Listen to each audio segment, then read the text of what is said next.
Кайрадан сіздер менен онлайн сабак аркылуу биргебиз. Сіздерге 2 жумадан бери математика онлайн сабагы боюнча бирге математика сабагы боюнча сабактарды өтүп жатабыз. Өткөн сабактарда силердин сандардын бөлүнүүчүлүгү боюнча сөз кылган болчубуз. Андан кийинки сабакта, экинчи сабагыбызда рационалдык сандар боюнча, бөлчөктөр боюнча да söz айтып өткөн болчубуз. Бул сабагыбызда болсо сандардын барабарсыздыгы боюнча жаңы бир темабыз. Бул тема боюнча силер менен сөз кылабыз. Сандардын барабарсыздыгы. Же болбосо биз бул теманы 8 класста inequality темасы менен айтып өтүп кеткенбиз. Бул тема менен керектүү информациялар силер 8 класстын activity буктарында жана андан сырткары 8 класстын pre-algebra 2 китабынан да карап көрсөңөр болот бул теманы. Биз биринчи сандардын барабарсыздыгы жөнүндө силер менен кыска маалымат берип өтүп кетели. Биринчи бизде a жана b деген эки саныбыз болсо, a жана b жана a саны b санынан чоң деген бир түшүнүк болсо, a саны b санынан чоң болсун деп алайлы. Анда эмесе биринчи мен өзүңөр көргөндөй мен бул барабарсыздыктын эки жагына тең 1d сан кошуп алсам эчтеке өзгөрбөйт. Мисалы үчүн мен a-нын жанына плюс c деген бир санды кошуп алсам, анда бул жакта b-нын жанына да плюс c деген санды кошуп алсам эчтеке өзгөрбөйт. Бул жакта өзүңөр көргөндөй эле амалдарда барабарсыздык эч кандай жакка өзгөрбөйт.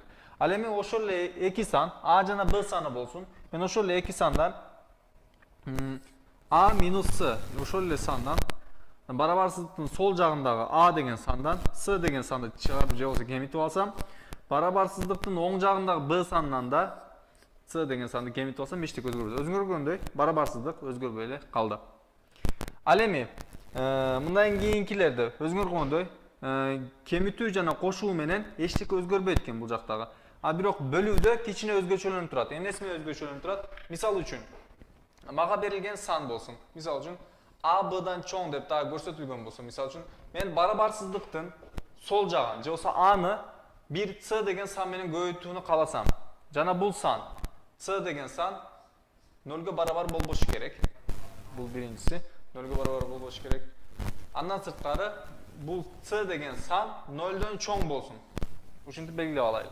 0дон чоң болсо мен a көбөйтүлгөн c чоң b көбөйтүлгөн c деп белгилеп алсам болот. Өзүңөр көргөндөй бул жактагы c деген сан 0дон чоң болгон кезде бул жактагы барабарсыздык эч кандай жакка өзгөрбөйт. Бирок эгерде c деген сан ошол эле сан, бул жакта белгилеп өтүп кетели, бул биздин биринчи амалыбыз болчу, бул экинчи амалыбыз, ал эми бул үчүнчү амал деп белгилеп өтүп кетели. Бул черт менен төртүнчү амалыбызды кайра ушундай көрсөтөм болсо, a деген сан b деген сандан чоң болсун. А бирок бул жерде a деген санды c деген бир сан менен көбөйтөм, бирок бул жакта c деген сан 0дон кичүү бир сан болсо, 0дон кичүү деген минус деген сан, ал эми биз буну кыргыз тилинде терс сан болсо, мен аны же болбосо барабарсыздыктын сол жагын 0дон кичүү бир сан менен көбөйтүп алсам, a көбөйтүлгөн c. Анда эмесе барабарсыздыктын оң жагында b деген санды да c менен көбөйтүп алам. Эки жактан көбөйтүп алдым. Бирок бул жакта c 0дон кичүү сан болгон үчүн же болбосо терс сан болгону үчүн бул жакта бул амал же болбосо бул барабарсыздык амалы тескерисине өзгөрүп калат. Карагыла, 0дон кичүү болгон кезде амалыбыз өзгөрөт. Бул жакта эки жактан өзгөрүп калат. Бул жакта a чоң болчу, минус сан менен терс сан менен көбөткөнүмдө тескери жакка карап калат. Ал эми бешинчи амалыбыз бөлүү болсун. A деген сан b деген сандан чоң болсо жана c деген сан бул жакта 0дон чоң болсо деп көрсөтөйүн. Ал эми мен аны c-га бөлүп алсам, бир c деген санга бөлүп алсам, анда эмесе b-ны да c деген санга бөлүп алышым керек. Бул жакта c деген сан өзүңөр көргөндөй 0дон чоң сан болгон үчүн бул жакта эчтеке өзгөрбөйт. Ошол эле бойдон калат. Ал эми ошол эле нерсе 6-чы амал же болбосо 6-чы көрсөтмө деп айтып өтүп кетсек де болот. A деген сан b-дан чоң болсун жана c 0дон кичүү бир сан болсо, терс сан болсо, анда эмесе мен a-ны c-га бөлө турган болсом, ошол эле мезгилде b-ны да c-га бөлүп алышым керек. Бул жактагы өзүңөр көргөндөй бул амал же болбосо бөлүү менен көрсөтүлгөн амал тескерисине өзгөрүп калат. Эмнеге? Себеби бул жакта c нөлдөн кичүү сан болгон үчүн же болбосо терс сан болгону үчүн. Ушул амалдар менен биз барабарсыздыктарды белгилеп, тактап чыгарып алсак болот. Анда эмесе силер каалагандар болсо, бул биз доскада жазгандарыбызды жаза алсаңыздар, силерге 1 мүнөттүк убакыт берсек, андан кийин сабагыбызды улантсак.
Силер анда жазылган болсоңуздар, анда кийинки бетке өтөйлү, кийинки слайдыбызга өтсөк. Кийинки слайдыбыз төмөндөгүдөй. Сандарды салыштыруу. Албетте, бул жакта биз бизге берилген амалдар менен бирге байланышып, биз сандарды да өз ара салыштырышыбыз мүмкүн. Сандарды өз ара салыштырганда бирөө чоң, бирөө кичине деп салыштырабыз. Албетте, ошол үчүн бул жакта барабарсыздыкты да колдонобуз. Буга мисал кылып, силерге 2 сан берилген болсо, Б'дан А жана D'дан С деген 2 сан берилген болсо, биз буларды салыштырууда да албетте эмнени колдонобуз? Мисал үчүн, бул жакта чоң жана кичине деген маалыматтар колдонуп алабыз.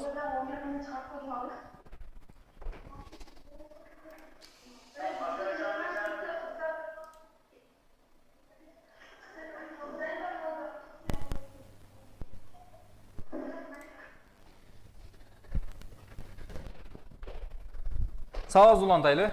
Бул жакта эми бул сандарды салыштыруу менен мисал кылып, бир 2 сан силерге берилген болсо, мисал үчүн 5ден 7 жана 2ден 3 деген 2 сан берилген болсун. Мен бул 2 рационалдык санды кандай салыштыра алышым мүмкүн? Көбүнчө бизде калган сандарды кандай десем, так же болбосо бүтүн сандар берилген болсо, же болбосо ондук бөлчөк түрүндө берилген сандар болсо, аларды оңой гана салыштырып алышыбыз мүмкүн.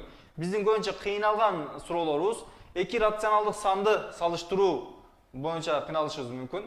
Өзүңөр көргөндөй, бул жакта 2 рационалдык сан бар. Биринчиси өзүңөр 7ден 5, ал эми экинчиси болсо 3ден 2. Бул сандарды кантип салыштырып алышыбыз мүмкүн? Мындай сандарды салыштырып жатканда, биринчи оңойраак болуш үчүн мен 2 рационалдык санды тең бөлүмдөрүн, өзүңөр көргөндөй биринчисинин бөлүмү 7, ал эми экинчисинин бөлүмү 3. Бөлүмдөрүн бирдей кылып алышым керек. Англисинде биз rationalizing denominator деп бул теманы да өтүп кеткенбиз.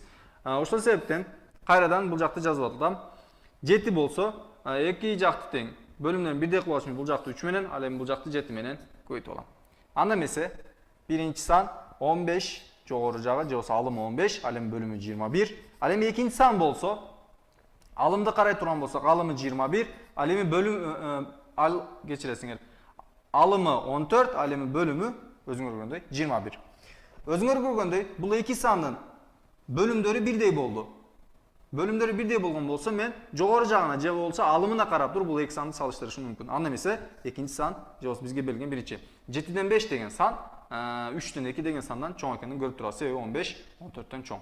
Ушул жол менен буларды салыштырып, өз ара белгилеп алышыбыз мүмкүн. Албетте биз ОРТде көбүнчө бул типтеги суроолордо көп чыгат. Ошол себептен бул сандарды салыштыруу боюнча да бул информацияны силерге берип өтүп кетүүнү туура деп билдим. Мындай жазылсаңыздар, бир аз да убакыт берели. Андан кийин сабактарыбызды өткөн сабактагыдай эле кандай кылайлы? Суроо чыгаруу менен алып барайлы.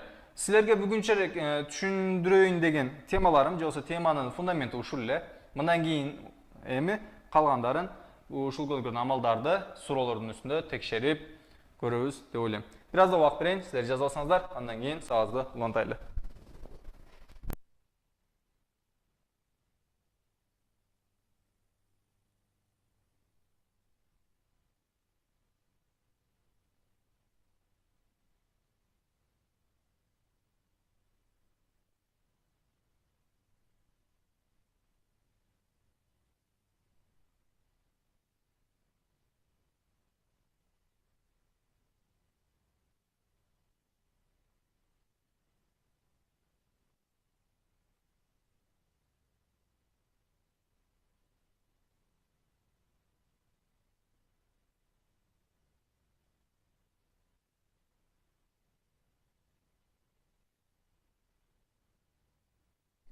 Жазып алган болсоңуздар, анда кийинки слайд менен сабагыбызды улантайлы. Кийинки слайдыбызда биринчи сурообуз. X, Y, Z сандарын салыштыргыла дейт. Өзүңөр көргөндөй, сандарды салыштыруу боюнча биринчи суроо. Силерге берилген суроо. Чыгаруу үчүн 1 мүнөттүк убакыт, андан кийин суроону силер менен бирге чыгарабыз. Албетте силер суроону чыгарган болсоңуздар, жоопторун TrueConf программасы аркылуу бизге жөнөтсөңүздөр болот. Жоопторуңузду күтүп калабыз.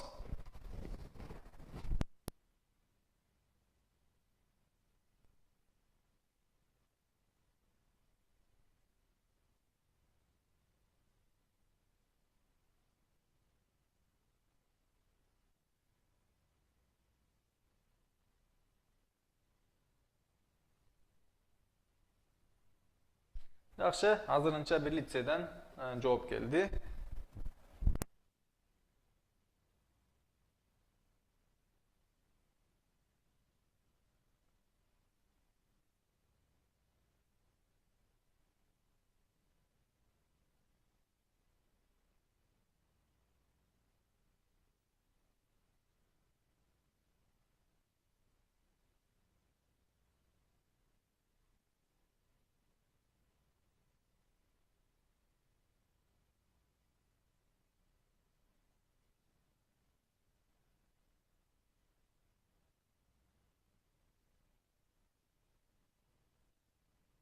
Азырынча bir gana liseyden жооп келди. Башка жооп болгон лицейлерибиз болсо, кайрадан өтүп кетели. TrueConf программасы аркылуу бизге жазып калтырсаңыздар болот жооптарыңызды. Анда эмесе, бул суроону да биринчи чыгарып көрөйлү. Кичине мурдагы суроодой эле, же болбосо кичине мурда силерге түшүндүрүп өткөндөй эле. Бул жакта 2 сан эмес, 3 санды салыштыргыла деп берилиптир. Анда эмесе мен бул 3 санды салыштыруу үчүн эмне кылышым керек? Биринчи, бардын карай турган болсок, мага берилген биринчи санда бул жакта 3, өзүңөр көргөндөй бөлүм кийинкисинки 7, ал эми кийинкисинки 4 экен. Булар 3 сандын тең бөлүмдөрү башка-башка. Анда эмесе мен буларды бирдей кылып алыш үчүн мен биринчи санды, же болбосо x деген санды ошол эле өзүндө 7ге жана 4кө көбөйтүп алышым керек. Эмнеге? Себеби башка сандардын бөлүмдөрү мен бирдей кылып алышым үчүн. Ал эми экинчи санды болсо кайсы сандарга көбөйтүшүм керек? 3 жана 4 деген санга көбөйтүшүм керек. Ал эми акыркы санды 4'tü болсо 3 менен 7ге көбөйтүшүм керек. Ошондо мен булардын бөлүмдөрүн, мага берилген 3 сандын бөлүмүн бирдей кылып жазып алышым мүмкүн. Макул, анда эмесе мен буларды бирден-бирден жазалайын. X барабар биринчи санды жазып алсам, 5 көбөйтүлгөн 7 көбөйтүлгөн 4. Ал эми бөлүм болсо 3 көбөйтүлгөн 7 көбөйтүлгөн 4 деп алсам болот. Ал эми y саны болсо, алсаңыз да жазалайлы. 10 көбөйтүлгөн 3 көбөйтүлгөн 4. Ал эми бөлүм өзүңөр көргөндөй 7 көбөйтүлгөн 3 көбөйтүлгөн 4. Ал эми z саны болсо барабар 7 көбөйтүлгөн 3 көбөйтүлгөн 7. Ой, 7 көбөйтүлгөн 3 көбөйтүлгөн туура кайрадан 7 менен көбөйтүп өткөнбүз. Бөлүнгөн. Ал эми бөлүм болсо 4 көбөйтүлгөн 3 көбөйтүлгөн 7. Бул сандарды бирден-бирден эстеп чыгайлы эми. X барабар, x деген сан эмнеге барабар экен? 5 көбөйтүлгөн 7 көбөйтүлгөн 4 дей турган болсок, канча болот? 35, 70, 140. Ал эми бөлүм болсо 21 көбөйтүлгөн 4 84 деген жооп келип чыгат экен. Ал эми экинчи y санын көбөйтөлү. Y саны барабар 10 көбөйтүлгөн 3 30 көбөйтүлгөн 4 120 бөлүнгөн 84. Ал эми z санын карай турган болсок, z барабар 7 көбөйтүлгөн 3 21 7-ге көбөйтсөк 147. Ал эми бөлүм болсо 84. Өзүңөр көргөндөй, мен мага берилген сандарды бөлүмдөрүн бирдей кылып алдым. X-тин бөлүмүн карай турган болсо 84, ал эми Y-тин бөлүмүндө карай турган болсо 84, Z-тин бөлүмү да 84. Ал эми бөлүмдөр бирдей боло турган болсо, анда мен сандарды өз ара салыштырып алсам болот. Өзүңөр көргөндөй, бул жакта эң чоң бөлүм алым кимде? Өзүңөр Z-те. Z анда чоң экен. Андан кийин X экен. Андан кийин Y экен. Анда эмесе туура жоопторду карай турган болсок, өзүңөр көргөн Z, X, Y деген жооп D варианты. Бул сурообузга туура жоопту Кадымжан лицейи берди. Албетте, алардын туура жообу үчүн куттуктап өтүп кетели. Жана силерге бир аз да убакыт берели. Бул убакыттын ичинде силер доскада чыгарылган суроонун жообун жазып алсаңыздар болот. Албетте, бул типтеги суроолор кайрадан кайталап өтүп кетейин. Бизде бул типтеги суроолор бизде ОРТда, же болбосо жалпы республикалык тестилөөдө көп чыга турган, көп кезише турган суроолордон.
Суроонун жообун жаза алган болсоңуздар, анда кийинки суроо менен сабагыбызды улантайлы. Кийинки сурообуз төмөндөгүдөй. А, Б, С деп берилген тамгалар оң сандар экен. Оң сандар эмне болчу? Кайталап эскертип өтүп кетели. Positive numbers. Оң деген positive. Сандар numbers. Ошол себептен оң сандар positive numbers деп айтып өтүп кетсек болот. Ал эми катыштар берилген. Ушундай болсо, анда А, Б, С сандарын салыштыргыла деп белгилеп бериптир. Силерге бир аз да убакыт берели, андан кийин бул суроону силер менен бирге чыгарайлы.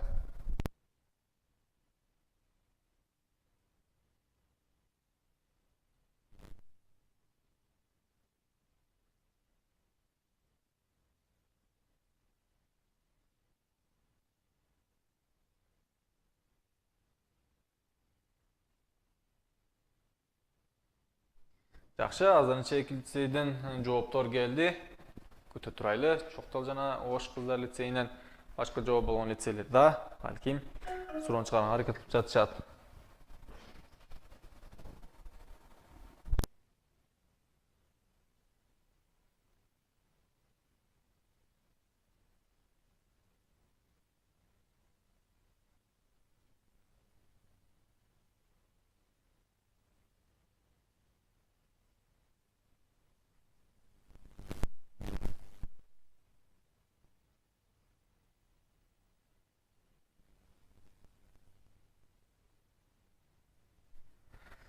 Анда эмесе сурообузду чыгарайлы. Силер менен азырынча жакшы 3-4 лицейибиз жооп беришти. Бул суроонун чыгарылышын силер менен бир сыйра карап өтөйлү. Биринчи, бул суроону чыгарып жатканда көңүл бурушубуз керек болгон нерсе А, Б, С сандары боюнча берилген информация. Бул кандай информация болчу? Бул сандар оң сандар, же болбосо позитив сандар. Бул эмне дегени? 0дөн чоң болгон сандар дегени. Албетте, буларды бирдей болушу үчүн эмне кылып алышыбыз керек? Аларды бирдей чыгышы үчүн мен силерге оңой эле жолун айтып берейин. Биринчи, бул жакта A'нын ордуна кандай сан жазылган? Мисалы үчүн -2 бөлүнгөн A'nın orada misal üçün men 2 деген sandı жазалайын. A'ны 2 деп алдым. Алған болсам барабар -4 жана b. Анда b кандай сан болот? Өзүңөр көргөндөй -2-ни 2ге бөлсөм -1 деген жооп чыгат. Анда -4-тү эмнеге бөлсөм -1 деген жооп чыгат. -4-тү да 4 деген санга бөлүшүм керек. Анда b деген 4-кө барабар болуп калат экен. Андан кийинкиси болсо -3 ал эми бөлүмдө болсо c. Карагыла, бул жакта да b'нын ордуна 4-тү жазалым. Себеби -4-тү 4-кө бөлсөм -1 чыгат. Анда эмесе -3-тү кандай санга бөлсөм -1 чыгат? 3-кө бөлсөм c барабар 3-кө бөлсөм ошол мен күткөн жооп чыгат. Кайрадан эскертип өтүп кетейин. Бул жакта мен A'нын ордуна өзүм эле түздөн түз бир сан жазып алдым. 2 деген санды жазып алдым. Силер да каалаган саныңарды жазып алып эсептесеңер болот. Эмнеге 2-ни алдым? Себеби эң оңой сан болгон 2 болчу. Себеби -2-ни 2ге бөлүнөт. -2. Ошол себептен 2-ни жазып алдым. Кайрадан эскертип өтүп кеткен болгон бул жакта 2ден башка сандар да жазышы мүмкүн эле. Мисалы үчүн кандай сандар? -1, -3 деген сандар жазып алышы мүмкүн эле. Бирок бул жакта ал санды жазууга уруксат берилген эмес. Кандайча оң сандар деп жазып коюптур. Оң сандар positive numbers. Же болсо плюс болгон сандар, 0дон чоң болгон сандар жазышым керек. Ошол себептен мен бул жака 2 деген санды жазып алдым. Андан сырткары башка сандарды жазып алсам болмок. Мисалы үчүн бул жака 2ден сырткары 1 деген санды жазып алсам, анда -2 чыкмак. -2 чыгышы үчүн мисалы үчүн -2-ни A'нын ордуна карагыла. 0дон чоң болгон бир сан жазышым керек. Себеби оң сан болгон үчүн 1 деген санды да жазып алышым мүмкүн. Барабар. Анда эмесе -4 b'нын ордуна кандай сан жазсам -2 чыгат. Себеби бул жакта -2-ни 1ге бөлсөм -2 чыгат. -4-тү эмнеге бөлсөм -2 чыгат? 2ге бөлсөм.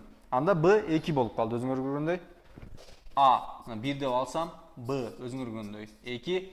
Ал эми -3-тү эмнеге бөлсөм мага -2 деген жооп чыгат. Албетте -3-тү 3-төн 2 деген жок, 3-төн 2, албетте 3-төн 2 деген санга бөлсөм, бизде бул сан чыгат. Албетте анда c дагы 3-төн 2 же болсо 1,5 деп белгилеп коюшум да мүмкүн. Ушул 3 санды a, b, c-ны кааласаңар биринчи, кааласаңар экинчиден да салыштырып көргөнүңөрдө, биринчи b эң чоң сан болуп чыгат. Себеби биринчи менен салыштырганда b 4, андан кийин c 3, же болсо андан кийин a келет. Албетте муну экинчи мисал менен да бул жакта бул мисалдар менен да көрсөтүп алсак болот. Анда эмесе жообубуз кайсы болуп калды? Эң чоңу b, андан кийин c келет экен, андан кийин a. D вариант деп жооп берген лицейлерибиз албетте туура жооп беришти. Аларды куттуктап өтөбүз. Жана бул суроону жазып алуу үчүн силерге бир аз да убакыт беребиз.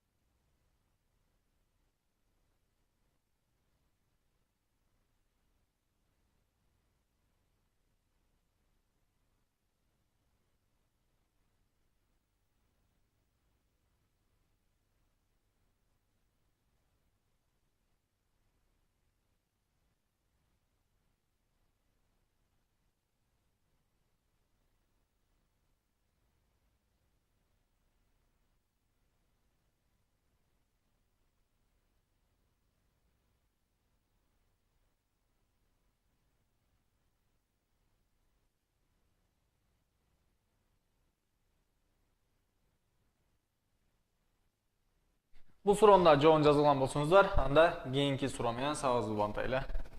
Кийинки сурообузда төмөндөгүдөй a, b, c оң сандар. Эгерде b-дан a, c-дан a деген сандан чоң болсо жана ал да 1ден чоң болсо, анда a, b, c сандарын салыштыргыла деп берген сан.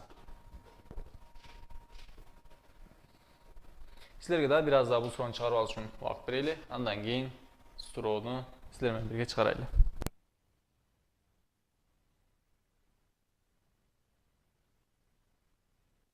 Суроонун башынан эле 3 лицейибиз Жалал Абад кыздар лицейи, Ош кыздар лицейи, Кадамжай лицейи, артынан эле Чоктар лицейи, 4 лицейибиз азырынча жооп жазышты. Жакшы. Башка жооп болгон лицейлерибиз да болсо, албетте кайрадан эскертип өтүп кетейин, Турком программасы аркылуу бизге жазып калтырсаңыздар болот. Кызыл Кыя лицейде жооп жазышты. Жакшы. Albatta, жооп жазылган лицейлерден сырткары бизди YouTube аркылуу да көрүп жаткан окуучуларыбыз бар. Алар да балким бул суроону чыгарыш үчүн аракет кылып жаткандыр. Аларды да күтө турайлы.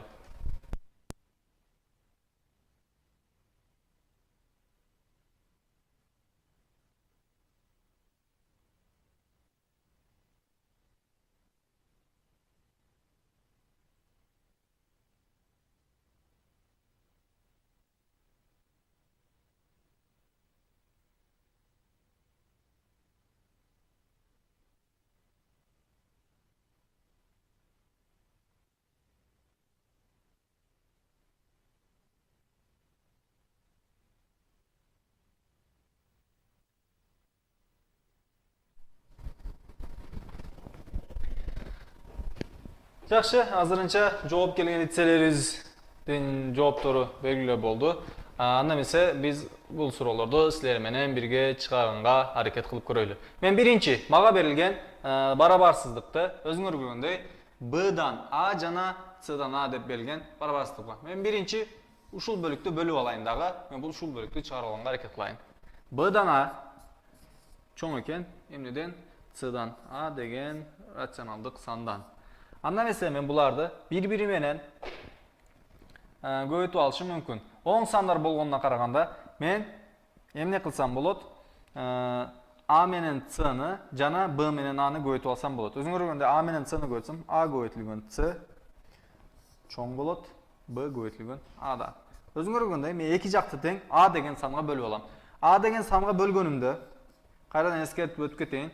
А деген сан оң сан болгон үчүн бул барабарсыздык өзгөрбөйт. Алар жөнөкөйлөнүп кетет. Анда эмесе С Б'дан чоң экенин тауып алдык. Өзүңөр көргөндөй. Бул жакта Алар жөнөкөйлөттү бири-бирин, бирок бул жакта кайрадан эскертип өтүп кеттим. Барабарсыздык өзгөргөн жок. Себеби А деген сан бул жакта да бизге берилген оң сан. Ошол себептен эч нерсе өзгөргөн жок. Анда эмесе мен С менен Б'нын ордуна каалагандай бир сан жазып алам. Мисалы, мен C'нын ордуна кандай десем, 2 деп 3 деп жазып алсам, Б'нын ордуна 2 деп жазып алсам болот. Мисал үчүн, анда эмесе мен бул жакта өзүңөр көргөндөй Б Адан Б, А, С жана Б 1 болчу. Кайрадан эскертип өтөм, бул жакта Б'нын ордуна 2-ни жазып алдым. А ошол эле бойдон турат. C'нын ордуна 3-тү жазып алдым. А жана 1. Бул жакта өзүңөр көргөндөй Анын ордуна башка кандай сандар жазып алышым мүмкүн. Анын ордуна каалагандай сандарды жазып койсок болот. Мисал үчүн, бул жакта биз муну салыштыра турган болсок да, оңойраак жолу же болбосо силер менен кичине мурдада сандарды салыштыруу боюнча көрүп өткөн методубуз болчу. Бул жакта мунун астына 1 жазып алдым рационал сан боюнча. Жана буларды өз ара белгилеп өтүп алсам деле болот. Жөнөкөйлөтүп ала турган болсом, бул жакта сандардын арасында Анын ордуна сан коюп деле текшерип көрсөк болот. Анын ордуна 1, 2 деген сандарды коюп текшерип көрүшүбүз мүмкүн. Бирок бул жакта эскертип өтүп кетейин. Бул жакта Анын ордуна сан коюп жатканда эң оңой жолу 1 чыкпашы керек болгон сан. Мисал үчүн бул жакка Анын ордуна 3тү кое албайм. Эмнеге? Себеби 3 койсом, 3тү 3кө бөлсөм 1 чыгат, бирок 1 1ден чоң деген бизде бир түшүнүк жок. Анда эмесе мен Анын ордуна 2 жана 3төн чоң сандар коюшум керек. Себеби бул жакка 3 кое албайм, бирок анын алдындагы санга Анын ордуна болсо 2-ни кое албайм. Себеби 2-ни 2ге бөлсөм кайрадан 1. 1 1ден чоң деген бир түшүнүк жок бизде. Ошол себептен 2 жана 3төн чоңураак болгон сандарды жазуум шарт. Мисалы үчүн мен бул жакка Анын ордуна 4 жаза турган болсом, бул жакка да Анын ордуна 4 жазам. 2 жана 3төн чоңураак сан 4 болушу мүмкүн. Анда эмесе бул жакка өзүңөр көргөндөй Б 2ге барабар, С 3ке барабар, ал эми Аны эмне деп алып алдык? 4 деп алып алдык. Анда эмесе сандарды өз ара салыштыра турган болсок, өзүңөр көргөндөй А чоң C'дан, С чоң Б'дан деп белгилеп өтүп кетишибиз мүмкүн. Анда эмесе бул суроонун туура жообу А варианты болуп калат. Кайрадан эскертип өтүп кетейин. Бул жакта эмнеге Анын ордуна башка сандар жазышыбыз мүмкүн эмес. Биринчи, оң сандарды гана жазышыбыз мүмкүн. 1, 2, 3, 4 деген. Бирок 1ди жаза албайм. Себеби 3төн 1 1ден кичүү сан болуп калат. 2-ни жаза албайм. Себеби 2-ни жаза турган болсом, бул жакта 2-ни 2ге бөлө турган болсом 1 деген сан чыгат. 1 1ден чоң деген түшүнүк жок. 3'tü de jaza alban. Sebebi 3'tü 3'kө bölө turgan bolsam bul jakta da 1 çat 1 birden çoğun деген bul jakta da şunç yok. Anda emесе andan kийинки san 4'tü gana jaza alышым мүмкүн. 4 жана андан чоң сандарды жаза алышым мүмкүн. Ошол себептен A'ды 4, C'ны 3, ал эми B'ны 2 деп белгилеп алып, буларды өзара салыштырып өтүп кетишибиз мүмкүн. Албетте тест методунда биз оңойраак жолдор менен бул жакта сандардын ордуна же болбосо тамгалардын ордуна сандарды жайгаштырып коюп кетсек, бизде тестке оңой тесттин жообун таап алуу оңойраак болот деп ойлойм.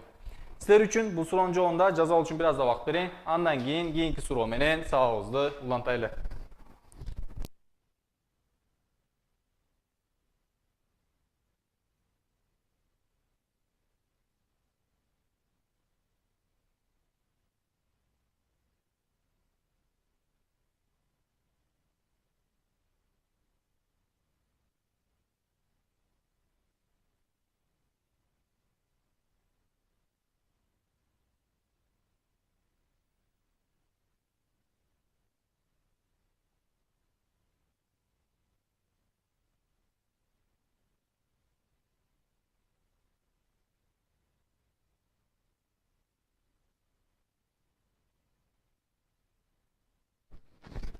Суроонун жообун жазылган болсоңуздар, анда эмесе кийинки суроо менен сабагыбызды улантайлы.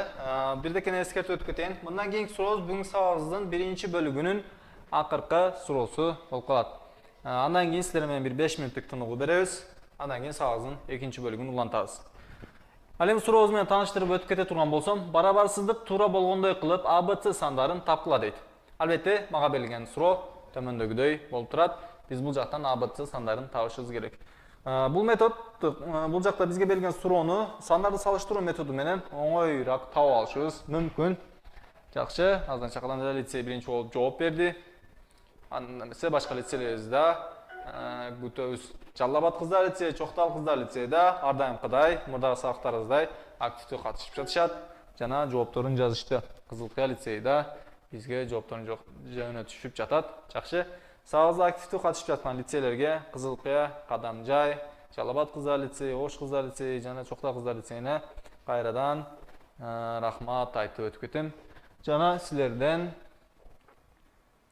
жоопторуңуздарды күтүп калам. Албетте, силер жоопторду жазып жаткан мезгилдин өзүндө эле YouTube аркылуу да бизди көрүп жаткан угармандарыбыз бар. Алар да балким бул суроолорду чыгарып жатканы деп, аларга да убакыт берели бир аз. Андан кийин суроону чыгарабыз.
Жообун чыгарайлы. Анда эмесе биринчи кайрадан эскертип кетейин. Бул суроонун жообун сандарды салыштыруу методу менен чыгарып алсак болот. Албетте бул жакта мага берилген 2 рационалдык сан бар жана булардын бөлүмдөрү башка-башка. Анда эмесе мен биринчи рационалдык сандын канча менен алымын жана бөлүмүн 9 менен көйүтүп алам. Ал эми экинчи рационалдык сан болсо алымын жана бөлүмүн 7 менен көйүтүп алам. Көйүтүп алганда биринчи сан 9 көйүтүлгөн 5 45. Ал эми бөлүмү 9 көйүтүлгөн 7 63 болуп калат. Ал эми акыркы сан деп белгилеген 7-ни 7-ге көйүтсөк 49, ал эми бөлүм болсо 63 болуп калат. Ал эми арада 3 сан болуш керек. Албетте бул 3 сандар кайсы сандар болушу мүмкүн. Албетте биз аларды белгилеп өтөрдөн мурда оңой жолу менен карай турган болсок, ал 3 сандарды бирден жазып отургандан көрө бөлчөгү 63 болгон бул жакта бир гана вариант бар, Г варианты. Калгандарын тестте 1-ден 46, 47, 48 булардын арасында өзүңөр көргөндөй алымы 46, 47 жана 48 болгон сандар гана болушу мүмкүн. Бул жакта өзүңөр көргөндөй андан да оңой жолу бөлүмү 63 болгон бир гана вариант бар. Анда эмесе биздин туура жолубуз Г варианты деп белгилеп айтып өтүп кетсек болот. Албетте, биз тестирлөөдө секундада биз үчүн маанилүү болгондуктан суроону оңой чыгаруу жана жообун оңой белгилөө методдорун көрүп белгилеп өтүп кетсек болот деп ойлойм. Анда эмесе биз бул суроону жообунда белгилеп өттүк. Силер менен бир 5 мүнөттүк тыныгуу берели. 5 мүнөттөн кийин кайрадан силер менен онлайн сабак аркылуу жолугушканча деп калам.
5 minütlük vaqtımız bütdü, hurmatly okuwçylar. Anda mesela biz sağızdı ulantaylı.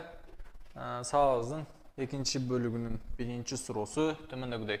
Eğer de a goýutilgen b 0'dan kiçik bir san bolsa, jana a kvadrat goýutilgen c 0'dan çoň san bolsa, jana 0,2 goýutilgen b barabar 0,3 goýutilgen c bolsa, anda a, b, c sanların salıştırıla dep berilgen soru. Albatta bu soruň jogabyn tabu üçin sizlerge 1 minütlük wagt berem. Andan keyin birge soruň jogabyn qarap çygasyz.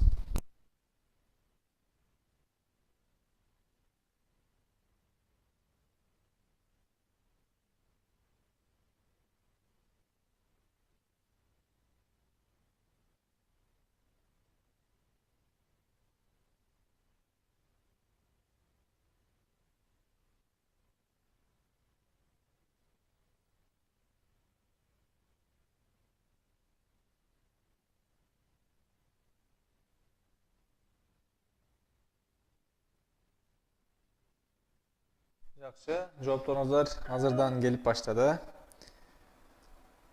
Biraz da gütüp turaylı. Başka cevap olan litseler de buluş mümkün. Okuçular alardan cevapları kanday bulur eken.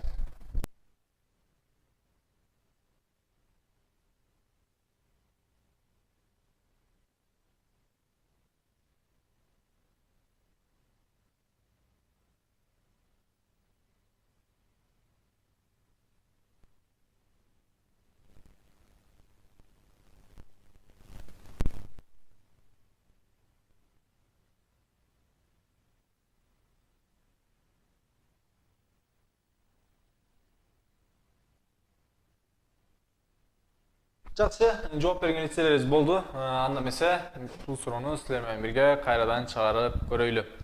Биринчи мага берилген суроолорду салыштырып көрөйүн.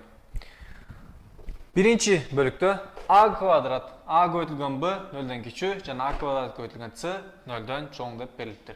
Анда эмесе биринчи, экинчи берилген туюнтманы ала алайын. a квадрат көйтүлгөн c 0'dan чоң экен. Өзүңөр көргөндөй, бул жакта a kvadrat bir sanın kvadratı ar daim emne bolot 10 san bolot. Misal üçün minus 1'din kvadratı da 1 bolot. Bu 10 san 1'din kvadratı da ar daim 1 bolot. 10 san çıgat. Ar daim 1 sanın kvadratı bul degen 10 san çıgat. Anda mesela birinci bul jaktan 10 san çıgat turgan bolsa, anda göýtülgön başka bir san menen göýtgöndө c sanı da 10 san boluş gerek. Sebep 0'dan çoň san bolgan üçin. Anda mesela c özüňөр görgөндөй pozitif je bolsa 10 san dep belgilep alışım mümkün. Andan keyinkisi. Bu jakta 0,2 b jana 0,3 c dep berilipdir. Men аны jönököýletip alayın. 2 göýtülgön b barabar 3 göýtülgön c dep жазып alsam bolot. Sebebi iki jakta teң men emne menen 10 menen göýtüp aldım. 10 menen göýtgönümde hiçteke özgörбөйт. Anda ese c kanday bolçu? C özüňөр bilgendey 10 san bolçu. C 10 san bolsa bu jakta tenglemenin sol jagında da 10 san çıkışı üçün 3'tü 10 san men göğütsök 10 san çıkış gerek. Anda 2'nin de bu jakta b da 10 san çıkışı gerek. Anda mesela b'nin da 10 san dep belgilep alsak bolot. Anda mesela b da 10 san bola turgan bolsa, birinci tuýutmany karasak b 10 san jana 10 sanda kanday sanga göğütsök ters san 0'dan kiçik bir san çıkış gerek. Anda 10 sandy ters sanga göğütkönüzde 0'dan kiçik bir san çıkar. Anda mesela a emne bolot? Ters san. Olsa en küçük sanımız buların içinde elbette a bolot. En küçük sanımız a bolgan qaysı variantlar var? A variantı jana v variantı var. Kalgan variantlardan bardığın kanday tura emesde belgilep alsam dele bolot. Menim tura jogum ja a variantı je v variantı boluş gerek. Elbette men bul jaktan a en küçüsü dep tap aldım. Al emi c en küçüsü je b en küçüsü dep belgilegenizde elbette bul jakta özüňөр görgөндөй bir sandı, misal üçün bulacakta 2 göğütülgön b barabar 3 göğütülgön c bolçu. Men misal üçün c'nın orduna 2 degen sandı жазып atıram bolsam 3 göğütülgön 2 6 boluş gerek. Anda oşal 6 çıkış üçün b 2 göğütülgön emne 6'ga barabar. Albatta anda 3 b 3 eken. C'ni 2 b'ni 3 dep alıp alsam bolat. Anda mesela özüňөр görgөндөй andan keyinki sanыбыз qanday bolot? A en küçük sanыбыз bolçu. Andan keyin c, andan keyin b. En çoğun sanımız b de belgilep ötüp ketsek bolot. Anda mesela özüňөр görgөндөй bizdin suroobuzun tura jogaby v variantı. Kalaganlar üçün biraz da wagt bereyli. Bu suronun jogabyn жазып alsaňyzlar bolot. Andan keyin keyinki suroo menen sağızdy ulantabыз.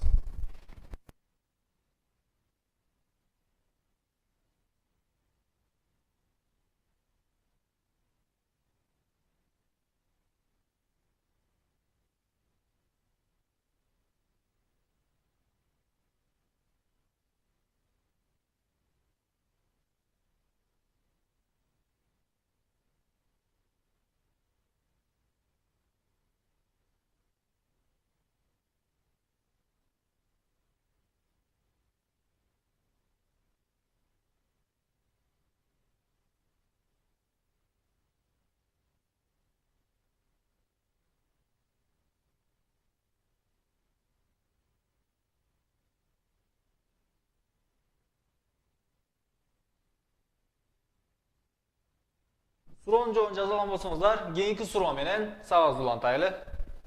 Keyingi surobuz tömöndөгүдөй. Эгерде belgilen tuntma özüň görgende 6x-ten çoň, x y-den y 2-den çoň bolsa, anda tömöndögi a, b, c sanların salıştırıla dep berilipdir.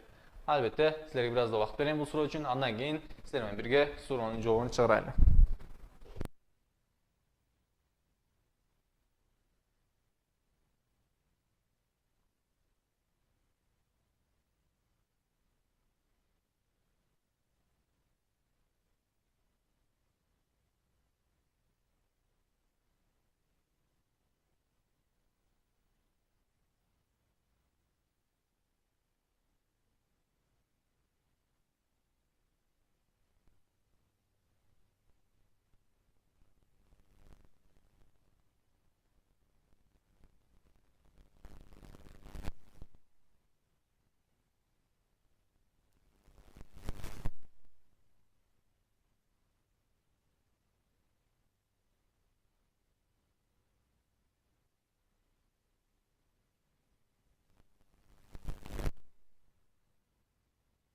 Жақсы, азанча жооп жөнөткөн лицейлерибиз бар. Алардын жообунда азыр текшерип көрөбүз. Албетте, бул типтеги суроолорду биз чыгарып жатканда, кайрадан силерге оңой жолун үйрөтүп өтүп кетейин. Тестилөө методунда, бул методду колдонсок, биз сурообуздун жообун оңойраак табабыз деп ойлойм. Биринчи, 2ден чоң болгон сан y-дин ордуна кандай сан алып алышым мүмкүн? Өзүңөр көргөндөй, мен бул жакта y-дин ордуна 3 деген сан алып алсам болот, x-дин ордуна 4 деген сан алып алсам болот. Анда эмесе бул сурообуздун ушул жол менен жообун тапсак деле болот. Андан сырткары y-дин ордуна 4, ал эми x-дин ордуна 5 деген санды алсак деле, албетте биз каалаган жоопко жетебиз деп ойлойм. Анда эмесе мен биринчи сандарды, бул жазган сандарымды y жана x-дин ордуна коюп жазып алайын. A барабар x-ден y-дин ордуна мен эмне жазган болчумун? 3 жазган болчумун. Ал эми x-дин ордуна болсо 4 жазган болчумун.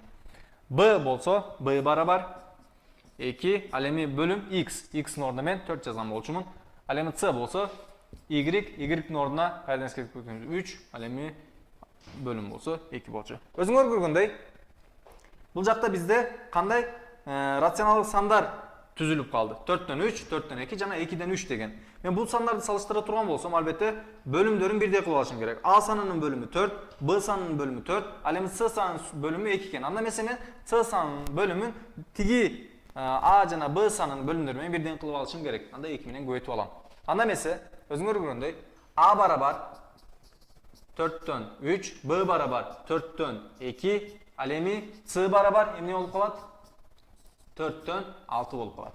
Өзүңөр көргөндөй эле бөлүмдөр бирдей 4, 4 жана 4. Ал эми алымдарды салыштыра турган болсок, алымдардын эң чоң C'нын алымы чоң.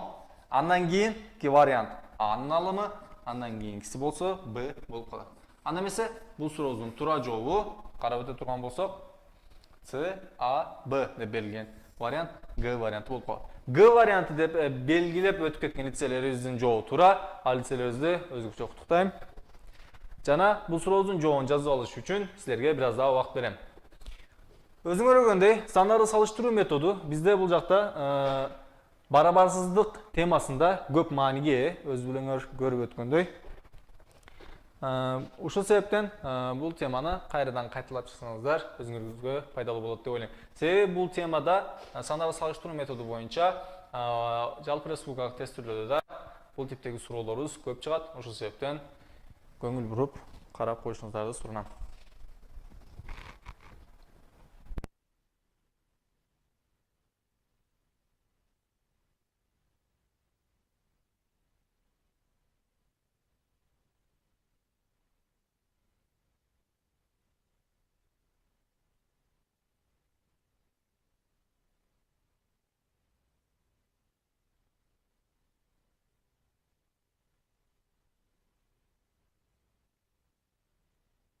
Суроонун жообун жаза алган болсоңуздар, анда кийинки суроо менен сабагыбызды улантсак. Кийинки сурообуз төмөндөгүдөй. Эгерде x минус 7, 2x плюс 1ден кичүү же барабар болсо жана x плюс 11, 2x плюс 1ден чоң болсо, анда x'ин мүмкүн болгон баардык бүтүн маанилерин суммасын тапкыла дейт. Бул суроо башка бир суроого караганда бир аз да өзгөчөлөнгөн суроо. Себеби бул жакта өзүңөр көргөндөй барабарсыздык, эки башка барабарсыздык бар. Бул барабарсыздыктарды биз математика сабагында compound inequalities деп өткөн болчубуз. Эстей турган болсоңуздар жакшы. Суроону окуп бүтө элегиле 3-төн 4-төн лицейлерибиз жооп берип баштады. Кызылкая, Кадамжай жана кыздар лицейлери, Жалал Абад кыздар лицейи. Жакшы. Башка жооп болгон лицейлерибиз болсо, алар бир аздай күтүп турайлы. Андан кийин сабагыбызды улантайлы.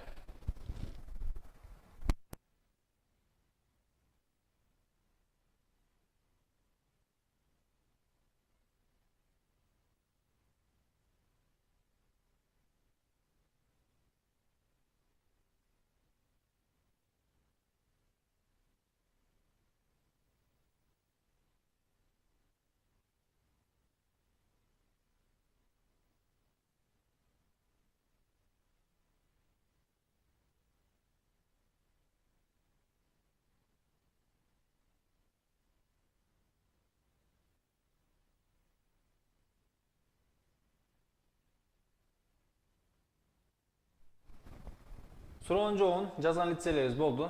Жакшы. Башка YouTube аркылуу да көрүп жаткан лицейлерибиз болсо, албетте алар да бул суроону чыгарышкан болсо керек. Анда эмесе биз бул суроону жообун силер менен бирге текшерип көрөйлү. Суроону жазып отурган болсом, x минус 7, 2x плюс 1 жана x плюс 11. Бул жакта мен жөнөкөйлөтүп ала турган болсом, бардык жагына минус x же болсо x'ти кемитип алам. X минус 7. Бул жактан мен x'ти кемитип алсам, анда кийинки барабарсыздыктан да x'ти кемитип алышым керек. 2x плюс 1ден да x'ти кемитип алышым керек. Кийинки барабарсыздыктан да x плюс 11ден да x'ти кемитип алышым керек. Анда эмесе өзүңөр көргөндөй x минус x жөнөкөйлүп кетет. Анда эмесе минус 7 калат бул жерде. Кийинки барабарсыздыкта болсо 2x бул жактан минус x. 2x'тен x кемите турган болсом x калат плюс 1 бул жакта. Андан кийинкисинде x жана минус x жөнөкөйлөт жана 11 деген сан калат.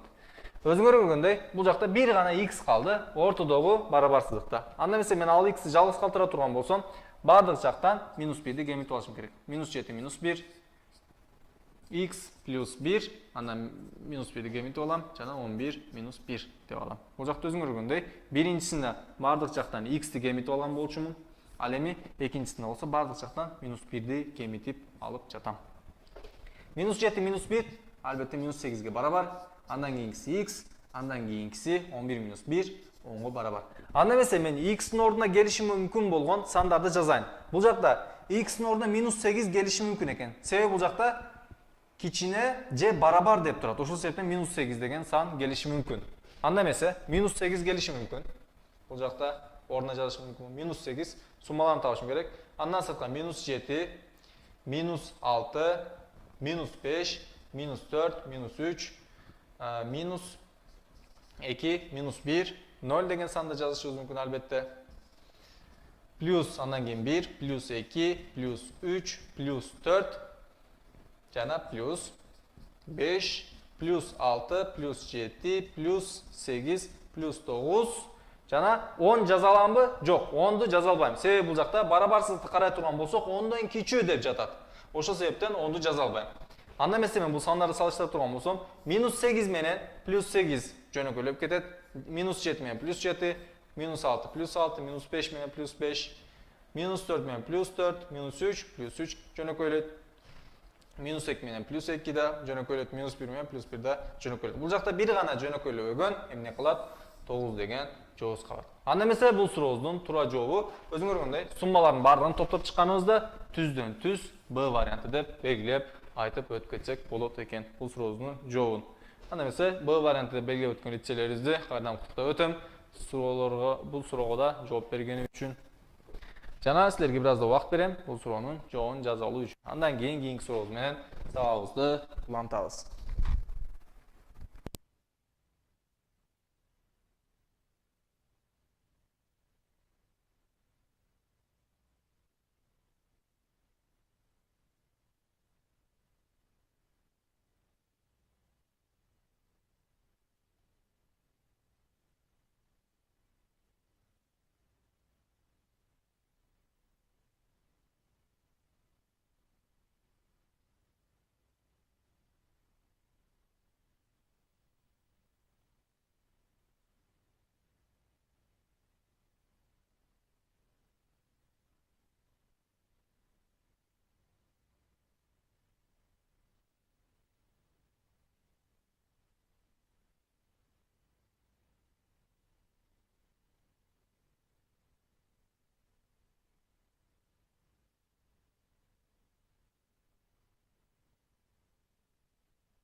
Suronun cevabını жазылған болсаңыздар, анда кийинки суроого көңүл бурайлы.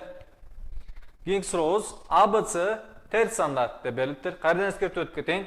Терс деген бул негатив. Биз англисинде негатив деп көрүп өткөн болчубуз.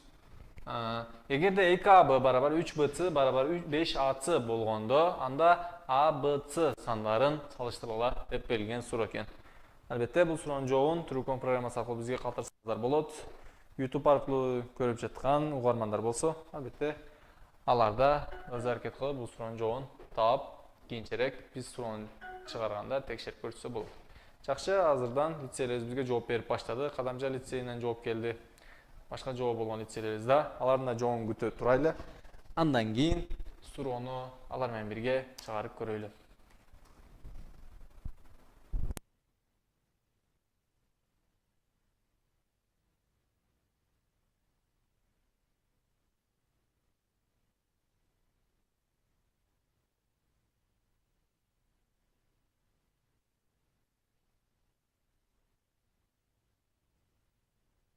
Жакшы, кыздар лицейде активдүү жооп берип жатышат. Акыркы болуп азырынча Ош кыздар лицейи жооп берди. Башка жооп болгон лицейлерибиз да, аларда күтөлү. Андан кийин сурообуздун жообун текшерип көрөйлү.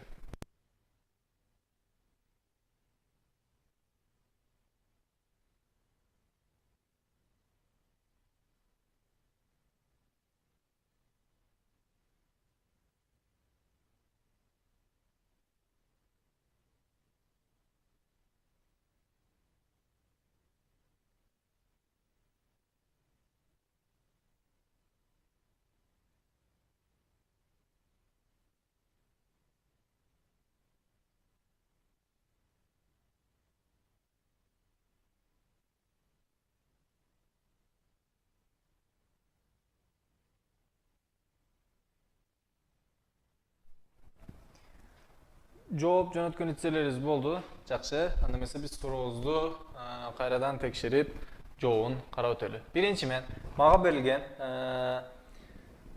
өзүңөр көргөндөй эле теңдемеден 2AB барабар 3BC барабар 5AC деп берилген теңдемеден мен жоопту тапканга аракет кылам. Мен биринчи бөлүк кылып, биринчи бөлүккө карап алсам. 2AB барабар 3BC дейт. Өзүңөр көргөндөй бул жакта B менен B-ны мен түздөн түз жөнөкөйлөтүп алсам болот. Анда эмесе 2A барабар 3C дейт. Өзүңөр көргөндөй бул жакта A саны C санына караганда чоң экендигин түздөн түз белгилеп айтып өтүп кетсек деле болот.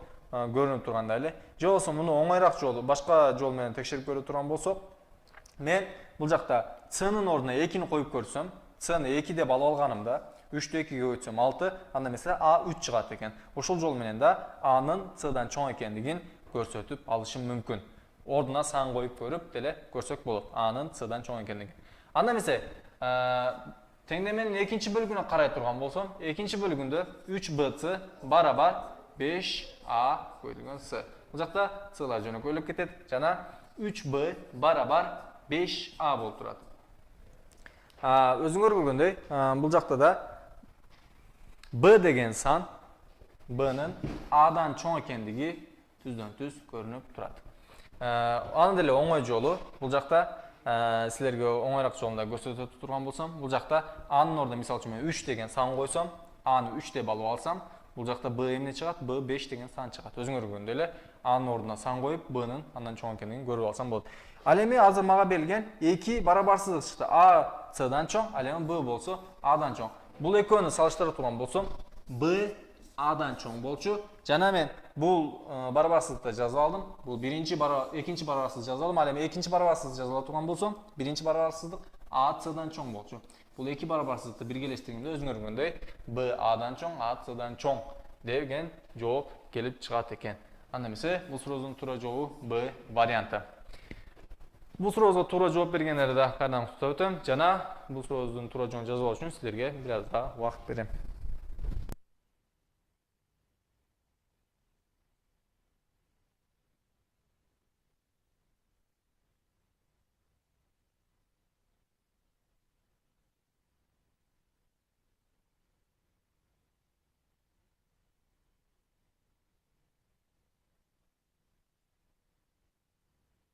Birinchi bizga surov berganlar bor. Alardan da surovsini qarab ko'raylik. Qanday surov berilibdir. Ters standartga chinda bile. Albatta, biz buni ko'ngil burbagan bo'lchuz. Bu yoqdan albatta yana qatan bo'ldi. Ters standart bo'lganda anda emne bo'ladi? Bu yoqda bizga berilgan barobarsizliklar almashadi. Anda mese B eng kichik san bo'ladi, andan keyin A, andan keyin C bo'ladi. Albatta, hozirgi men qilgan qatani, bu qatani ko'pchilikda ekzamen uchun, jalpi rusiya test turlari uchun qiladi. Sizlarga shunday qatalar bol bo'lsin. So'rayotgan. Jana qatamda eslatgan kim ekan? O'sh qizlar litseyi deb alardi. Jo uchun, jo'sa menga to'g'ri yo'l ko'rsatganlar uchun rahmat aytam. İnsanlık her zaman hata yapar. Her birimiz yükümüz ve hata yapabiliriz. Deb aytib o'tdim. Qatamda aytib o'tgan litseyga, Janosh qizlar litseyine rahmat aytam. Ters san bo'lgandan, albatta bu yoqda ne bo'ladi? Bizga berilgan barobarsizliklar bardығы teskerisine o'zgaradi. Jana C eng kichik san bo'lchi, anda mese bizden jo'uz qaysi bo'ladi? D varianti bo'lib qoladi. B varianti emas.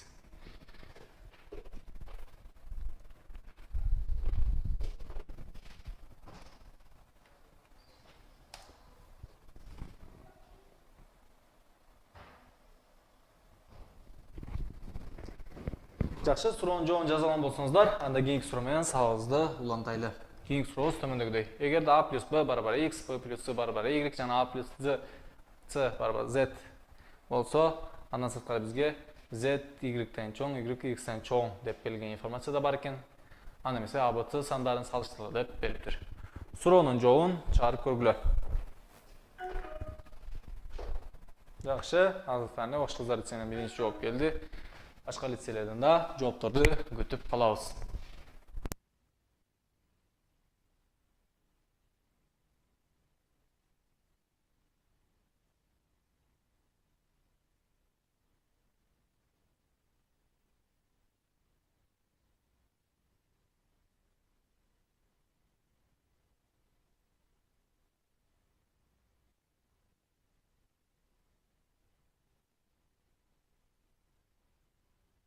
Yaxşı, litselerimiz bir-birinin артынан da тура жооптор берип жатышат. Көпчүлүгүнүн жооптору D варианты болуп жатат. Жакшы. Biraz daha күтө турайлы. Балким башка бир жооп болгон litселерибиз да чыгар.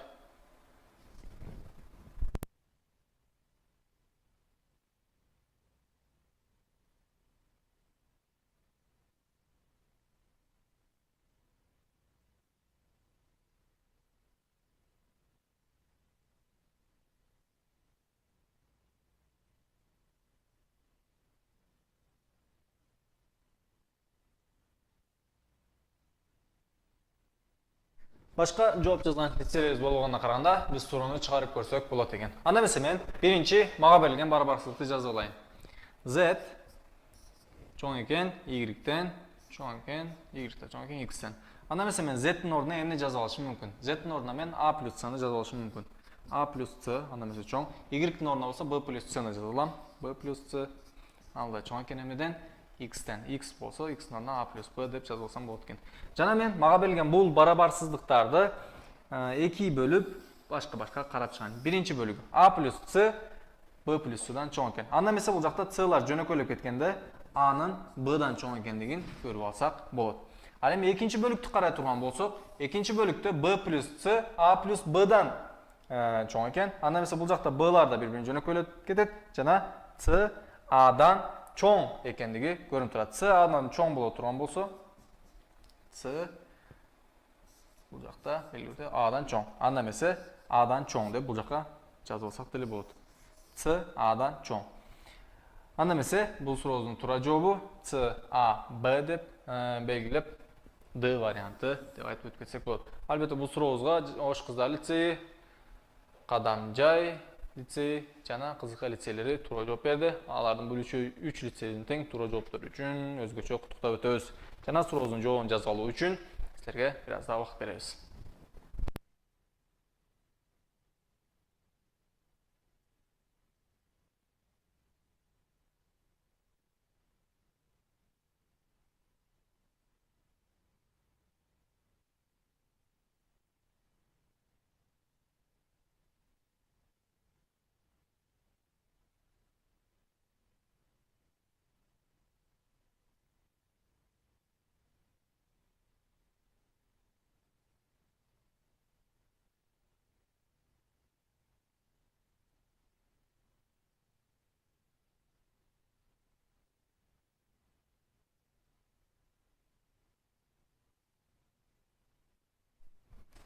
Суроонун жообун жазылган болсоңуздар, анда кийинки суроо менен сабагыбызды улантайлы.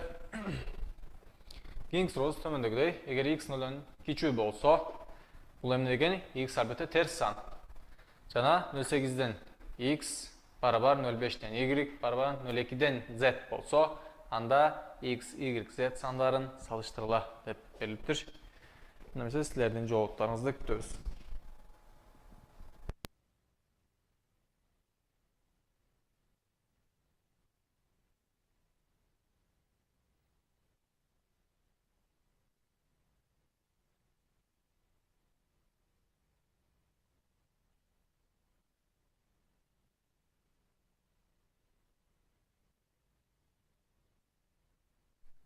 Хош кыздар, биринчи болуп жооп берди. Андан кийин Кадамжай лицей, да экөө тең бирдей жооп Д вариант деп.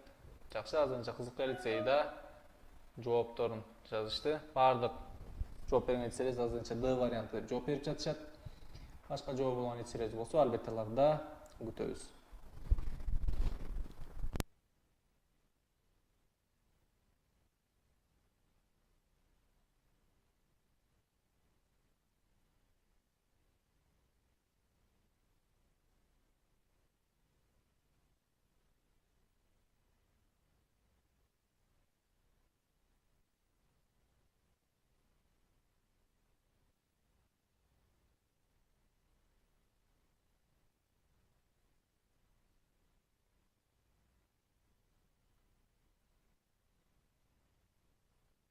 Жакшы, башка жооп болгон лицейлерибиз жок окшойт. Анда эмесе, сурообузду чыгарып баштайлы.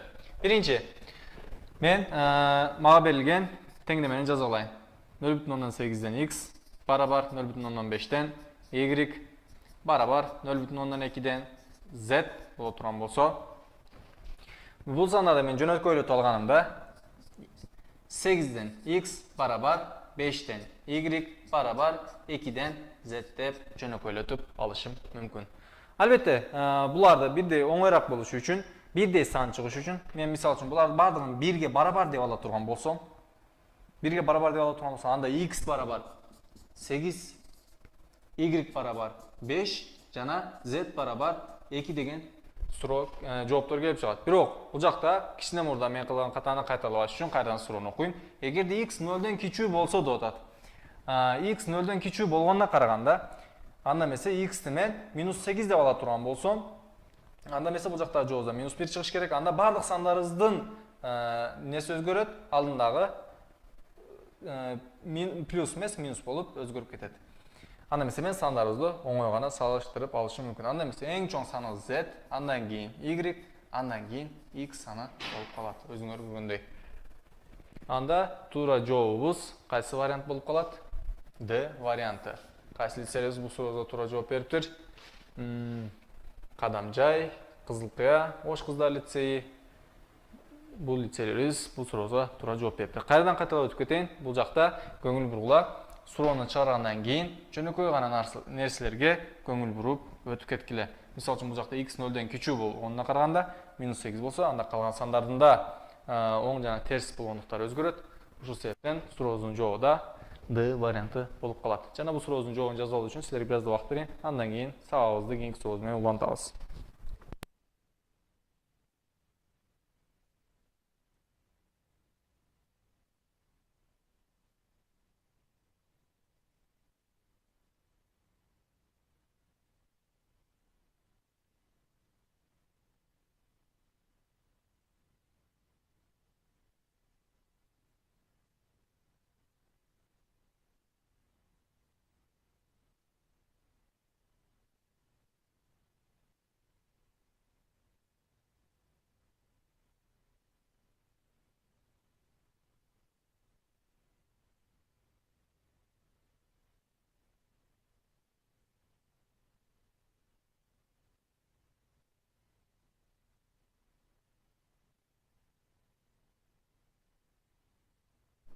Суроонун жообун жазып алган болсоңуздар, кийинки суроо менен A, B, C, D, E 10 сандар экен. Анда эмесе бизге берилген бул теңдемеде A, B, C, D, E сандарын эң чоңун тапкыла деп берилген суроо. Бир аз да башка суроолор кандай өзгөчөлөнгөн суроо, өзгөртүлгөн суроо деп айтып өткөзүшүбүз мүмкүн. Boş kızlar ise G variantı deb жооп берипти. Жакшы. Башка лицелерден да жоопторун күтүп калабыз.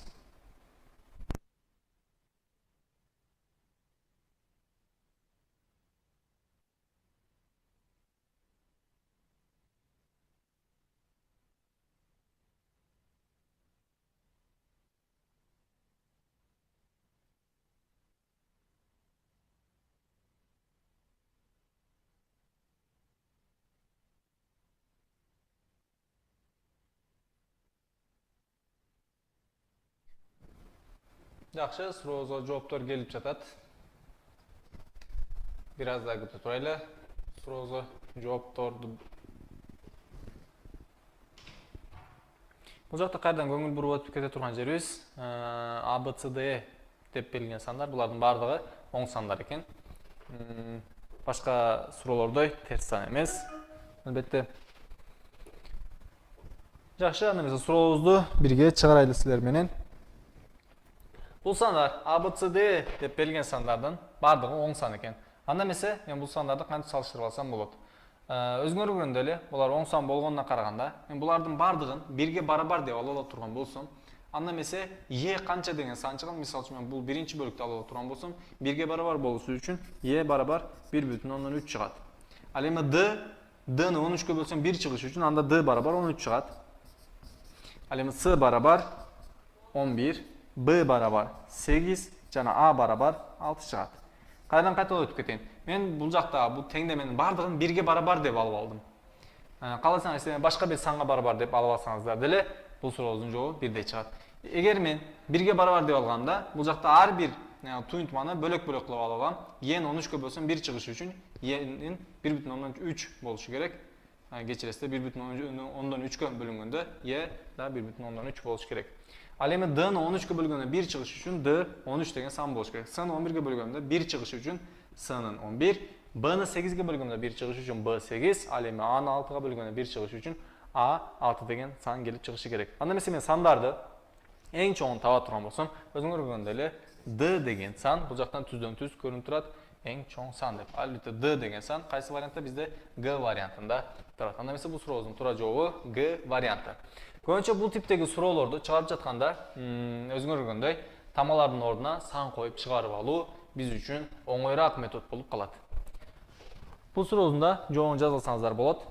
10 секундда убакыт берейин. Андан кийинки сурообуз менен сабагыбызды улантайлы.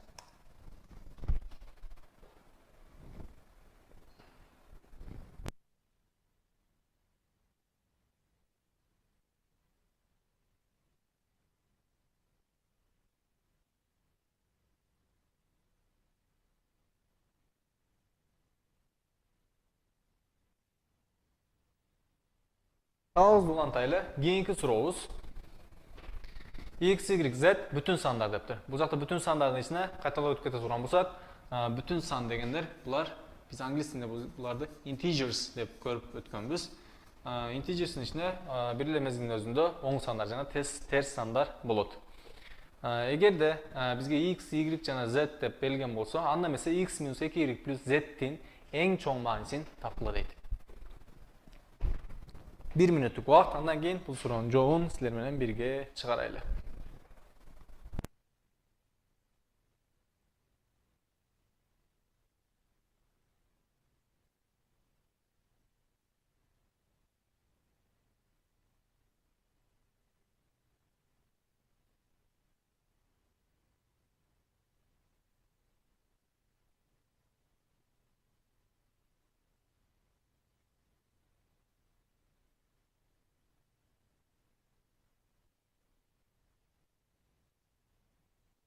Жакшы, азырынча Ош кыздар лицейи D вариант деп жооп берди. Башка жооп болгондорду да алардын жоопторун күтөлү. Кадамжай лицейи да D деп жооп берди. Жакшы.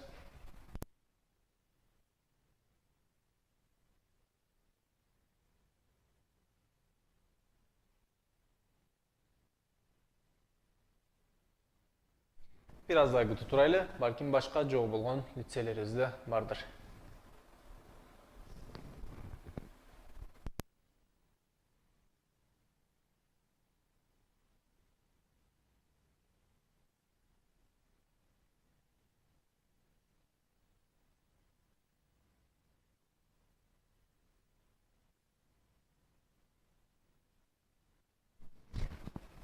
So'rovlarga javoblar keldi. Жақсы. Anda mesela biz bu sorunun cevabını tekşerip ko'raylik. Qaysi litselerimizning javoblari to'g'ri ekan. Men birinchi maga berilgan sanlarni qarab ko'rayin. Eng cho'ng ma'nosini topishim uchun bu yoqqa nima bo'lishi kerak? X ning eng cho'ng san olishim kerak. Birinchi bu yoqda x ning o'rniga yozishim kerak bo'lgan eng cho'ng san. X ni qancha deb yozib olishim mumkin? Bu yoqda x ni eng cho'ng 3 deb yozib olishim mumkin. 3 minus 2 ga o'tilgan y. Bu yoqda y ning o'rniga cho'ng san olishim mumkin. Biroq eng cho'ng san qaysi 3 deb yozib olishim mumkin. Biroq 3 deb yozsam xato qilaman. Sebebi nega? Y'nin alındığı san ters san. Minus 2'ni dağı qarele ters san men göğütkönümde bul 10 san bolup özgürüt. Anda mesela anın orduна y'nin orduна kança? Minus 3'tü жаза alam. Qayradan qaytalap ötüp keteyin. Bu жақта y'nin orduна minus 3'nü жазышının sebebi y'nin alındığı san minus 2. Al ters san bolğan üçün ters sanı ters san men göğütkönümde 10 san gelip çıgat. Oşol sebepten eng çoğ ters san menen göğütüp jatam. Eng çoğ ters san y'nin orduна жазыш mümkün bolğan minus 3. Plus alemi z'nin orduна eng çoğ san qaysini yazışı mümkün? 5'ti yazışı mümkün. Anda mesela barabar 3 minus 2'ni minus 3'e götürüp olsam plus 6 plus 5. Barabar 14 degen cevap kelip çıkar. So'rovimizning to'g'ri javobi D varianti. Bu so'rovga to'g'ri javob berganlar Osh qizlar litseyi birinchi bo'lib javob berdi. Alarda o'zbekcha o'qitib o'tamiz. Andan keyin Qadamjoy litseyi, Qizilqiya litseylari to'g'ri javob berishdi. Bu so'rovga to'g'ri javob bergan litseylarimizni o'qitib o'tamiz. Bugungi savolda Osh qizlar litseyi, Qadamjoy litseyi va Qizilqiya litseylari aktiv qatnashib chiqadi. Allarga o'zgacha rahmatini aytib o'tib ketaman. So'rovimizning javobini yozsangiz bo'ladi. Bir 10 sekundga vaqt beraylik. Andan keyingi so'rovimizga ko'ngil buraylik. Birdekanda eskartib o'tib ketadigan bo'lsam, bundan keyingi so'rovimiz bugungi savolingizning oxirgi so'rovisi bo'lib qoladi. Andan keyin sizlar meni qayradan onlayn orqali jolug'ishu M2 juma deb aytaman. M2 juma qayradan bizda litseylarimizda esalı bo'ladi. Kanikul o'sha sebepdan 2 jumadan keyin qana jolug'isha olasiz sizlar bilan albatta onlayn savol orqali. So'rovni javobini yozib olgan bo'lsangizlar, andan keyingi so'rovimiz bilan savolimizni аяқтайлы. Keyingi so'rovimiz x, y, z ters sanlar. Anda mesela bu sanlar 5x barabar 8y barabar 3z bo'lsa, bu sanlarda salıştırılır. Deb bilgan so'rov 1 minut vaqtimiz bor. Andan keyin bu so'rovimizni javobini yozib, savolimizni аяқтайлы.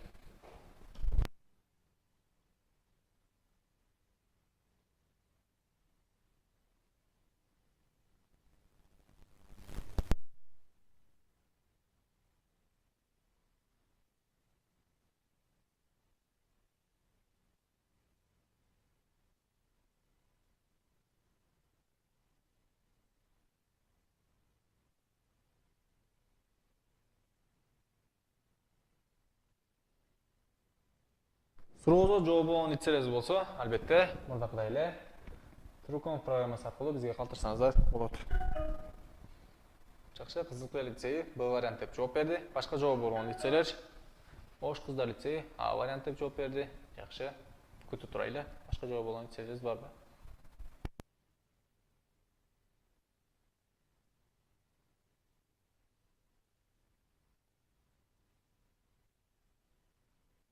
Qadamjoy litseyi da variant deb javob berdi. Yaxshi.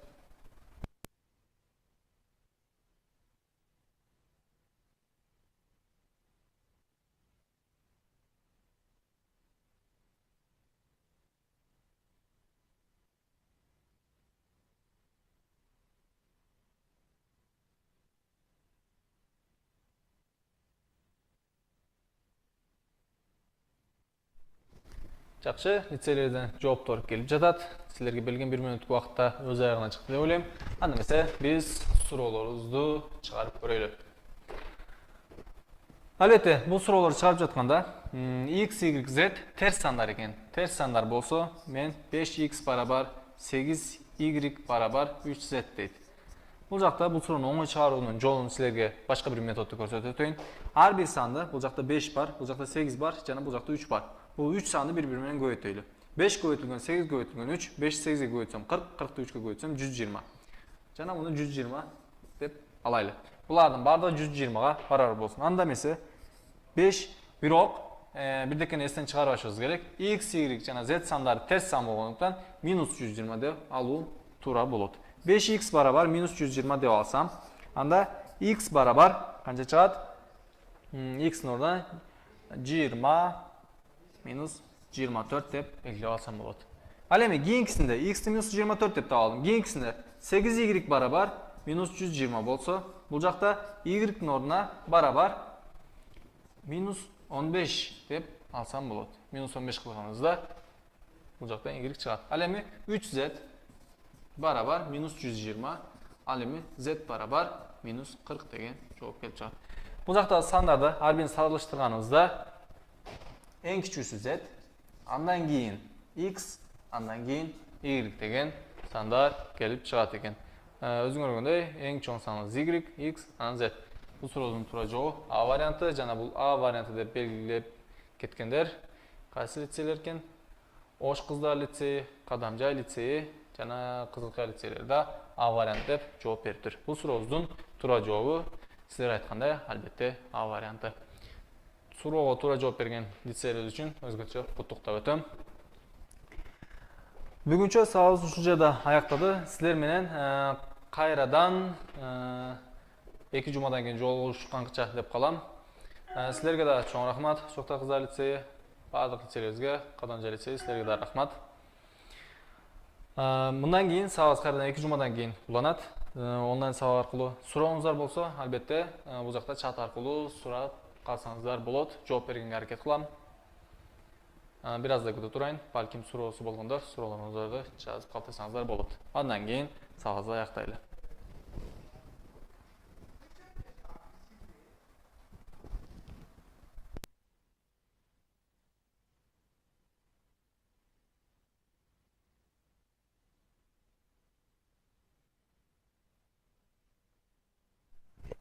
Сурооңуздар жок окшойт. Анда эмесе биз бүгүнкү сабагыбызды ушул жерде аяктайбыз. Силер менен кайрадан онлайн сабак аркылуу 2 жумадан кийин жолугушканча деп калам. Саламатта калыңыздар.